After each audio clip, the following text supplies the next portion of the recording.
ഇതുപോലുള്ള ഒരു മെറ്റീരിയൽ ആണ് ഇത്. ഇതില് 2.5 മീറ്റേഴ്സ് ആണ് മെറ്റീരിയലിന്റെ ലെങ്ത്.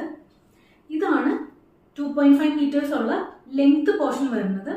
അതുപോലെ ഇതാണ് താഴത്തേക്കാണ് ഡെപ്ത് പോർഷൻ വരുന്നത്. ഡെപ്ത് അല്ലെങ്കിൽ വിഡ്ത്ത് 44 ഇഞ്ചസ് ആണ് മെറ്റീരിയലിന്റെ. ലെങ്ത് വരുന്നത് 2.5 മീറ്റേഴ്സ് ആണ്. അപ്പൊ ഈ 2.5 മീറ്റേഴ്സ് ഉള്ള ഈ മെറ്റീരിയൽ ഞാൻ ആദ്യം ലെങ്ത് വൈസ് ഹാഫ് ആയിട്ട് ഇങ്ങനെ മടക്കുന്നു.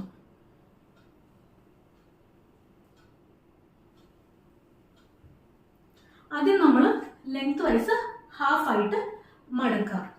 സോ ഇതാണ് 2.5 മീറ്റേഴ്സ് ലെങ്തിനെ ഹാഫ് ആയിട്ട് നമ്മൾ മടക്കി. ഇത് വിഡ്ത്ത് 44 ഇഞ്ചസ് തന്നെ. ഇനി ഈ മെറ്റീരിയൽ ഞാൻ